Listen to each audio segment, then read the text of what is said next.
next Friday. So, and then we have our big annual Leadership Longevity Seminar. We are almost out of tickets. We only have a handful left, which is kind of nice. We are already packed in the room. Our team today during our meeting was like, we could cut off tickets right now because our room's already jam-packed. Now, let's see. I said we're going to sell so many of them that way. Let's stick to that number, so it's kind of nice. So what we're going to do is just keep our ticket price low like we did before. People listen to me, Doc, why did you have a big conference with speakers and stuff like that for such a cheap cost? Because number one, it's like I want people to build community and have good information. So we just did that, and it was kind of awesome. So excited to actually put our Leadership and Longevity Conference on every single year, starting this year on Memorial Day weekend. Next year it's the beginning of May. So hopefully we'll have no snow at the beginning of May, though that's the only tough part.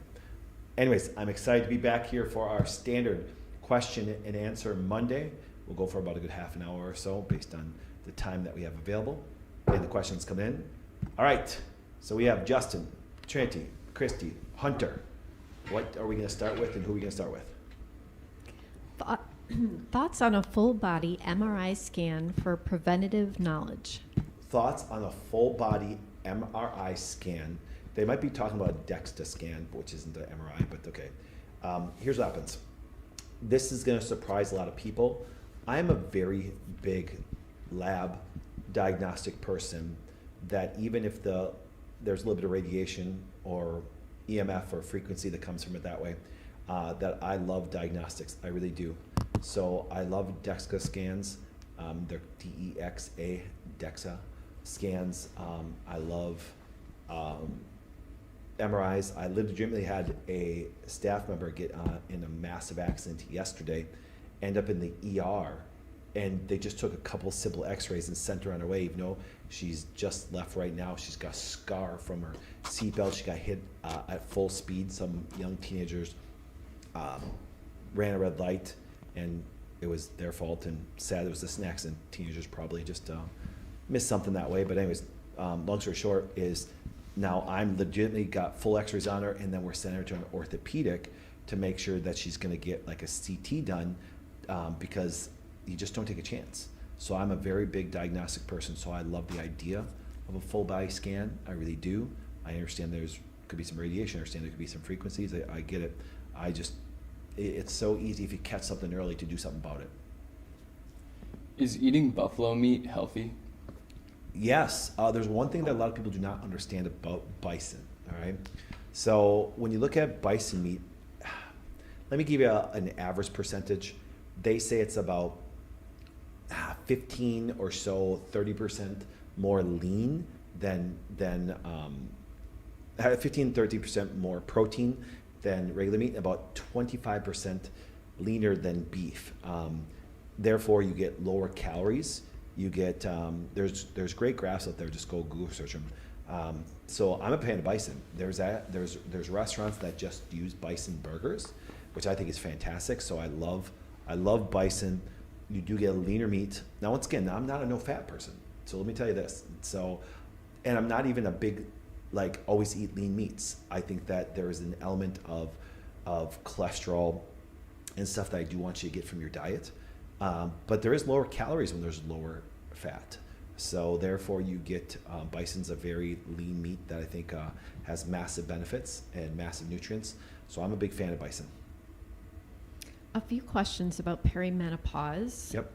Are sore shoulders really a sign of perimenopause? And they're also asking about belly fat. Okay, so the question being, because I'm repeating the question just because we have Facebook over here. What do we have over here? We have YouTube there, Instagram, TikTok. Excellent. So what we're doing is this. I'm repeating the question just because some of you guys can hear us that way, and some can't. Trinity, can they hear me over there? They're doing pretty good if I talk. Okay. You might have to bring it a little closer. Push it closer. Bring me closer. Hold on, we're gonna take Facebook closer. There we go. Facebook closer. There. So they probably have it. So the question that was asked is, once again, perimenopause. I had that question at a nurse at Eau Claire. So first of all, I want to say this again before we go on. Thank you for all the people, the thousands of people that showed up at my talks over the last week. I really appreciate having such big crowds and amazing things. I sold out of every book. Our book, our book, hold it, sorry, I gotta reach over here. Our book is still a #1 seller. and stuff all over the world. We are still dominating sales. It's pretty awesome. Yeah, I still disagree. It's actually a #1 bestseller in multiple countries. In the US, it's dominating. In certain categories, we're still #1 like crazy. Okay, so let's go to this. So I was talking to a nurse at the Eau Claire talk, and she asked about perimenopause. And this was post the seminar. Well, what ended up happening was this. I said to her, I said, well, you saw that a woman has 3 stages of life. They have the childhood years, they have the cyclic years, and then they have the menopause years. And I said, where in the chart did you see perimenopause? And she's like, that's a good point. Perimenopause, once again, is just a made-up term to describe a woman moving too early into menopausal state of hormones, even though if you got the hormones back to normal, they stay in a cyclic realm that way normally. So it's just a cyclic woman that has too lower hormones, so they're starting to go through a lot of symptomatology. So she asked, is shoulder pain normal during perimenopause? Absolutely not. Now, can it happen due to hormonal problems? Yes, structural problems, hormonal problems, deficiency problems can cause shoulder pain. Now, belly fat, no. Is that based on perimenopause? That's not true, okay? Once again, but if there's abnormal hormones, if there's abnormal calorie intake, if there's not enough protein intake, yes, that can lead those things. But it has zero blame on perimenopause. Perimenopause is just a cyclic woman that has too low hormones. All right, Trini, what you got? Learning about bee pollen, it seems to Bee have a pollen. lot of health benefits. It does. Do you recommend adding it to your daily diet? Yes, I think bee pollen is absolutely fantastic. I think that people do not understand the massive benefits of honey. The massive benefits. I'm going to encourage people on your health journey to go to a local honey bee farm and get really good honey, because then you get allergens. You get allergens from your local community, meaning the fact that your environment is different than Florida than it's Wisconsin. It's different in California, it's different in Montana. And the bees are so important. It's kind of cool because my wife and I talked about this. We now are turning we bought a farm acres as we built our beautiful house, and now we're actually going to bring it back to a farm. So we're doing, what's it called, the food restoration? Food forest. We hired an amazing company. We're turning it back into a farm. And the one thing that we're going to do is have some bees. Now, the nice thing is this. I will tell you something about myself. I've made enough money in my life to where I will make the greatest bees and bee farm on the planet, but I'll never spend 1 hour doing it. I'll have somebody else do it for me, because I'll pay a wonderful person that's obsessed with bees and will become the best bee person on the planet. So bee pollen is absolutely incredible. I think that, once again, people do not understand the massive benefits of honey. Do you understand that honey doesn't rot? Do you know that? A lot of people don't realize honey's not rot. And you understand that honey is a fantastic thing to put on wounds also. There's just so many health benefits to the honey and so many health benefits with the bee pollen and everything that people are just missing the massive benefits of it. So encourage people to do bee pollen, honey, and everything about it. A bit of a follow-up question. Yep. How much pollen do you take? It's not about how much you take daily. It's more just getting some in you per day, because everybody differs. Bee pollen's never been studied like how much you should be taking per day. I would say it's like this. Other macronutrients have been studied really well, so I can tell you kind of grams of protein. I'd say just consume a little bit per day. There's going to be a health benefit. Why does the Wellness Way 30-day detox include no red meat? Okay, so great question. So when I created it, when I wrote that thing 20 some years ago, what's that? Oh, why is the 30-day detox have no red meat? Now, I just rewrote it, just to let you guys know, but I'm allowing organ meats in there. What I needed people to do is I needed people to, number one, get their fat content down, because a lot of people don't know this. If you look at adipose tissue, you can actually study adipose tissue. Do you know this really frustrates people, because your body can create fat out of sugar. It just gets a lot of fat from fat too. So what I wanted people to do is I wanted people to reduce their calorie intake, reduce actually even fat intake during the time, and just give their system a break and actually reduce calories dramatically. So that's why I was trying to get people to actually have a lower calorie diet with it that way, as I'm trying to change and filter, and I'm trying to get enough cruciferous in there to support the liver. Now, Dawn, we need proteins. That's why you still do a protein shake. Okay? So, and what also, if you look at the amount of hypochlorhydria people suffer from, people suffer, if you want to look up a condition that I believe that the vast majority of people suffer from, the vast majority of adults, I could probably put an extremely high percentage, more than not, people suffer from hypochlorhydria. They have low stomach acid. And without great stomach acid production and with massive stomach inflammation, you just have a lot less release and you don't have proper protein digestion. So I just changed that for a time and I saw a benefit for a very short time. But basically it was a way of actually keeping some nutrients in and giving a little bit of a fasting period and calorie intake reduction. Suggestions for anemia. Okay, red meat. Suggestions, red meat. You understand? And it's very common for women to have anemia because they menstruate. And even at normal menstruation, if you don't keep up with a certain percentage of production of red blood cells and iron and heme, and that's why you're always going to get better stuff that's red. You know what I'm saying? So you're going to do better with red meat to actually help replenish red blood cells and help with our anemia. Now, once again, can a person have a liver problem? Yes. Can they have other problems that lead to it? Bone marrow problems? Yes. But in general, most women, because they do not consume enough red meat. Now, can you supplement with a whole food iron? Sure you can. I'm just more into foods than I would be to supplementation. Okay, this has a couple parts, but it's all about Hashimoto's. You need to speak a little louder. Okay. What causes Hashimoto's? How do you know if it's gone into remission, and how can they get themselves off their medication? Okay. So if you think of it this way, Hashimoto's is characterized as a thyroid condition, but it's kind of misleading a little bit because a thyroid condition will be based on hypo or hyper. Now, so you can measure T3 levels, measure T4 levels, measure TSH levels, and have a general idea. But it has no factors, because if all of a sudden your T4 is high, it's hyper. If your T4 is low, it's hypo, or vice versa with T3s. But here's the problem. When you look at Hashimoto's is diagnosed with an immune response, and that's why you get your TPO antibody, your TGP antibody, or your TSI to see if there's a hyper or hypo, and hyper is actually Graves', hypo is Hashimoto's. So when you look at the factor, it's immune issue that's dealing with it that way. So without getting the immune system to regulate and calm down, which can be done by labs, you're truly never going to have an element of production by itself and get off your meds.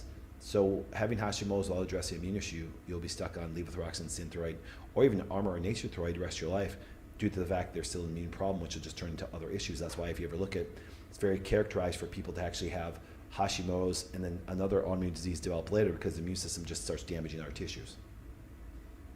Okay? Trudy, what you got? Can you help those of us who suffer from insomnia? Can you help people that suffer from insomnia? Okay. I suspect that's a woman that asked the question. It's very common in women. There's one thing that women need to do more than anything compared to men. I would say this. One thing I think is a very massive benefit for women is the fact that because of their estrogens, because of their serotonin, because of their cortisol, guess what happens? Women have a connectivity and a mind racing that guys don't have. So therefore, they're going to be very good at finding problems. Nice thing about a guy, we can separate that and we can forget about problems, even if they affect our life greatly. Women cannot, and they start connecting everything to everything. And so therefore, their minds race like crazy. And it's very important to get women to calm their brain down hours before they go to bed. Now, people say, Doc, that's difficult. Never said it was easy. Remember, trying to get your brain to calm down early, it's hard. But you know what else is hard? Insomnia. Okay? So pick your hard. Second of all, going to bed between 9 and 10 is essential. It is. You got to get your body in the pattern of doing that. And that's why you need to shut off your electronics an hour before you want to go to bed. Do you understand that our team, I would tell you this, I have to thank our media and marketing team this morning. Remember the meeting we had this morning, Christy? Mm-hmm. And they came up, we're taking our no sugar challenge page and turn it just into a challenge page.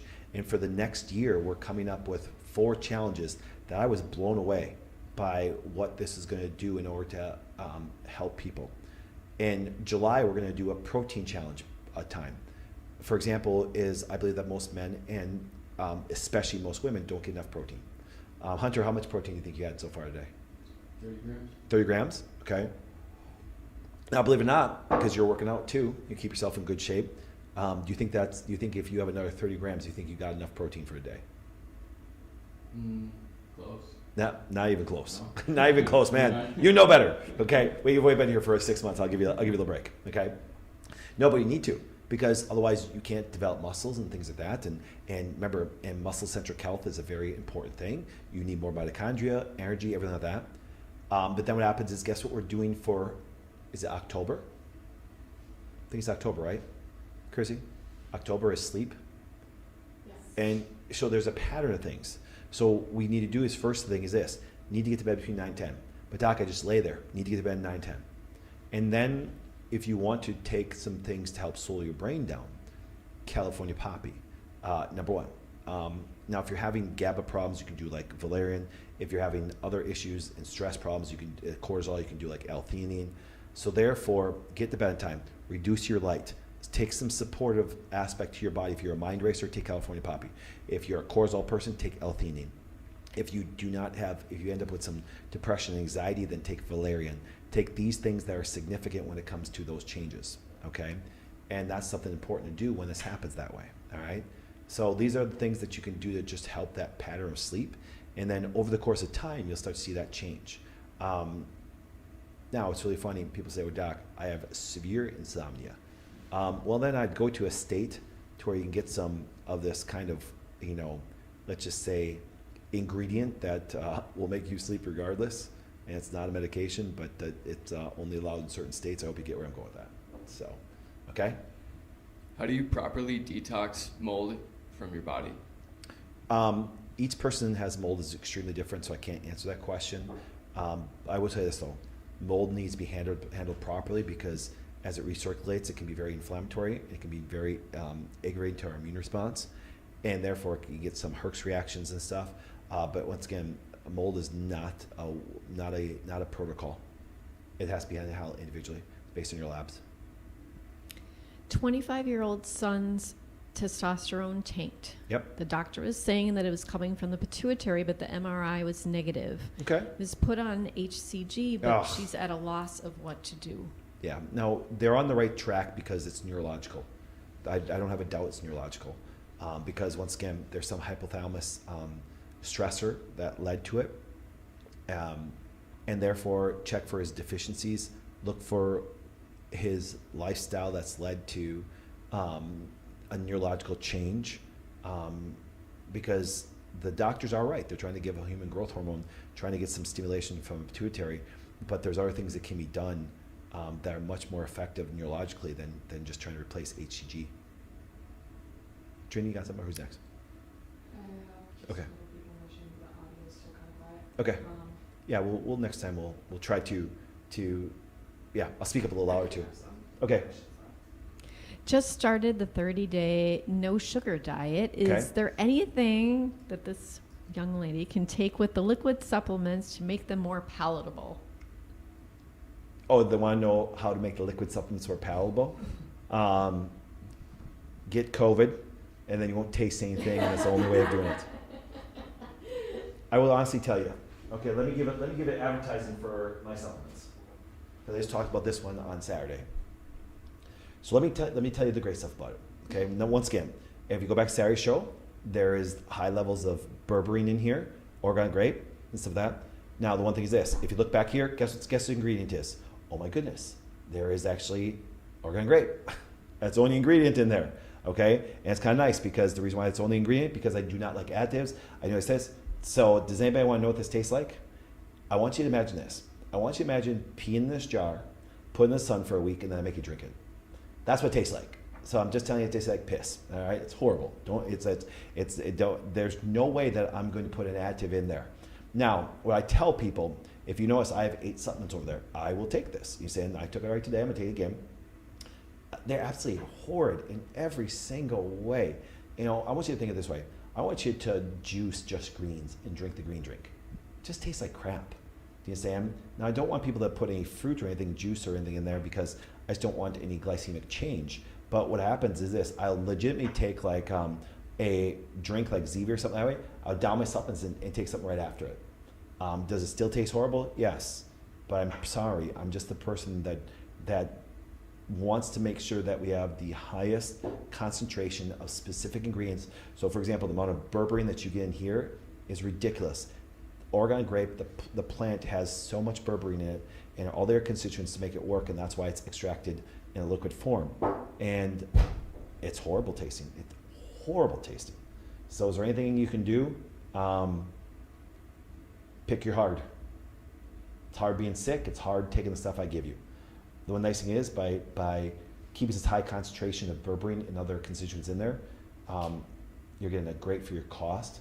I could put some fillers in there, maybe that are like some sweeteners, which would dilute it, which would make it less effective and also more expensive over time. I just would rather pick my heart and get the best stuff. All right. We have someone who says their 25-year-old son's testosterone is tanked. Oh no, your mom just read that one. Never mind. 25-year-old testosterone is Okay. tanked. Yep. Yes, great question. Right. Okay. No wonder she replied that. Okay. Never mind. Next one. My husband has low testosterone. Yep. Is there a natural replacement therapy? No, there's no natural replacement for testosterone. TRT is not natural replacement because here's what happens. The only thing natural to a person's body is its own production. Now, are there replacements? Sure there are, okay? There's consequences of having low testosterone, there's consequences of having, replacement. But here's where I'd start. Let me see if I got mine here, okay?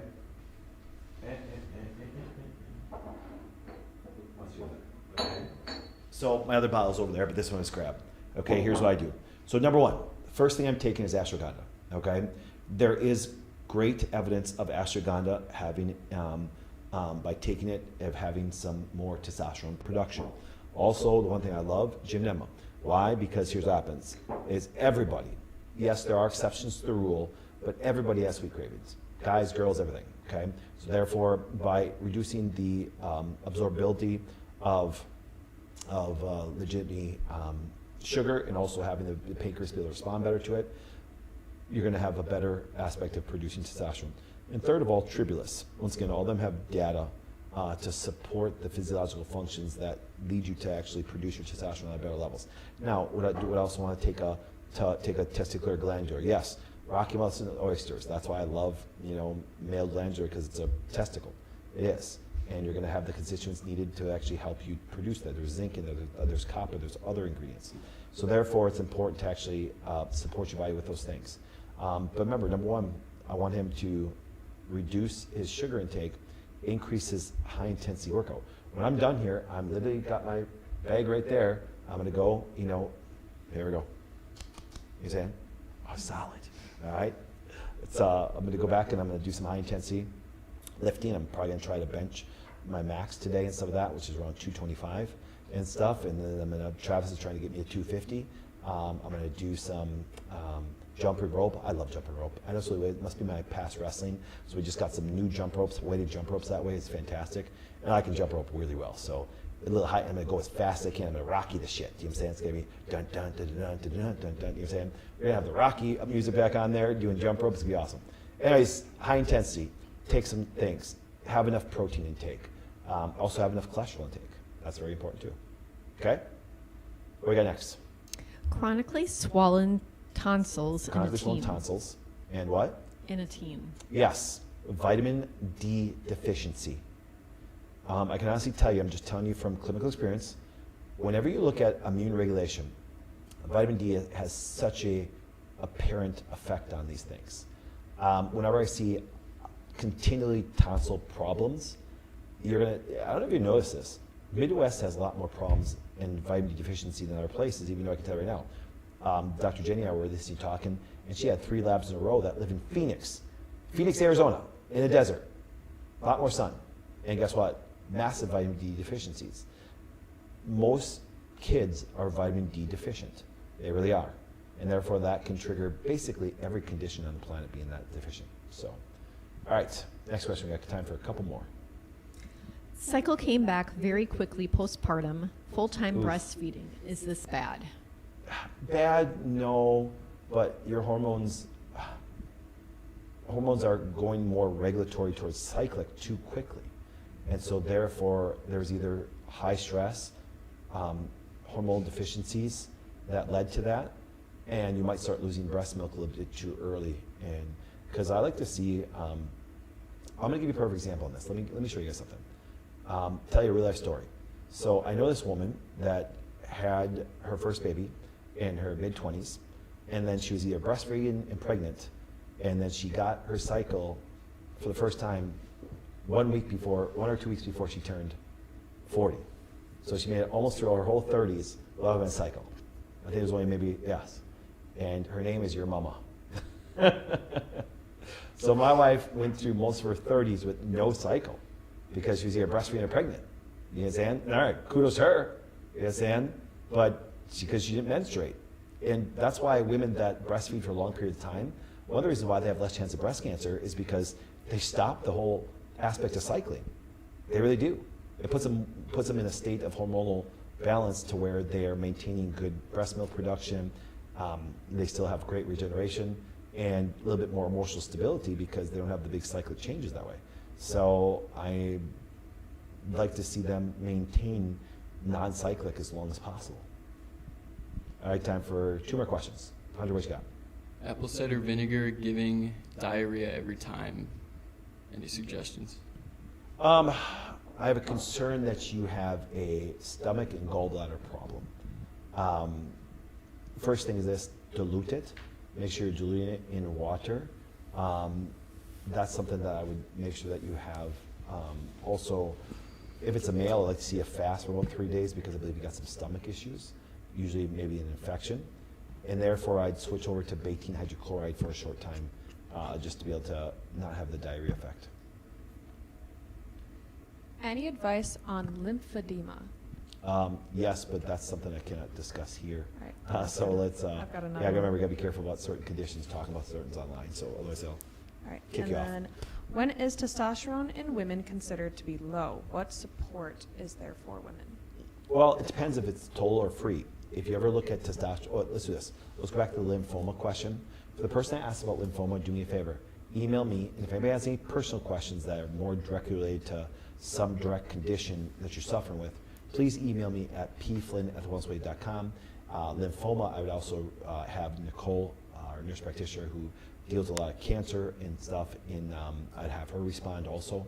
So therefore, if you do have a personal question, something that's that severe, please do me a favor and email me at pflynn@thewellnessway.com. Trini, what's the question about testosterone again? What was that again? I apologize. When is testosterone in women considered to be Oh. low, and then is there Well, any help for them? anything on your blood work lower than 10 is pretty significant. You want to be between 10 and 40, but the idea is that's your blood work. Free testosterone is more common to be low in women, and so therefore nettles very important, but vice versa, you want to look at these things. Adrenal production is the most important for testosterone in women. Adrenal production, so you can actually get support. So once again, women, ashwagandha, it's a great adaptogen that's going to help you significantly that way. But then now if you actually have free testosterone levels that are low, then you want to look at nettle as it helps separate testosterone from into free testosterone. Christy, last question. So Ashley, Ashley, hi Ashley. she says, I only had 2 periods on my own from 14 to 21 and then placed on HRT.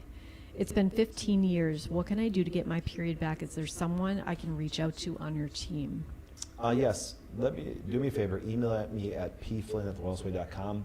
I'm going to give you some things that you could start right away, and hopefully I can get you to a very local office. But due to that kind of severity, I would give you some guidance right away myself, because obviously I guarantee if you've had some therapy done that way, as far as hormone therapy, you've had some labs done that way, so I want to get a little bit of a idea. So email me at pflynn@thewellnessway.com, and I will give you some free guidance to start, just to show you, and then give you some things to research that you'll know that'll put you in the right direction. Okay? Now, that'll probably get you to an office that's very close to your area and everything, so because all of our people are wonderfully trained. All right, Facebook, YouTube, Instagram, TikTok, thank you so much. Hunter, Christy, Trinity, Justin, thank you so much for today. And stuff of that, we're missing our wonderful Miranda today. She actually had to leave a little early today, so we did it live without her, but Miranda's always missed and everything. So thank you for all you guys watching. We'll be back next week. Once again, tomorrow I will be in Escanaba, Michigan. So if you're from up north in the UP, and a lot of people do not know this, does anybody know the first place I ever practiced was? Escanaba, Michigan. First place I ever practiced and stuff. And it was only for 3 months. I was waiting for my Wisconsin license, but I practiced there from October till December. And there's a whole story about that. Maybe I'll tell you guys sometime.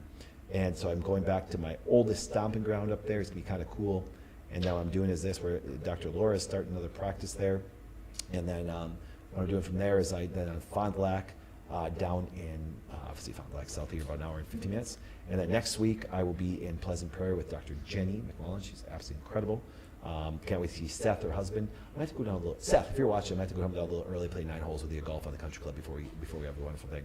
But anyways, we'll see you guys soon. We'll see you next week. Once again, everybody, thank you for all the work you put in. We'll talk to you guys later. Good job. Good job, everybody.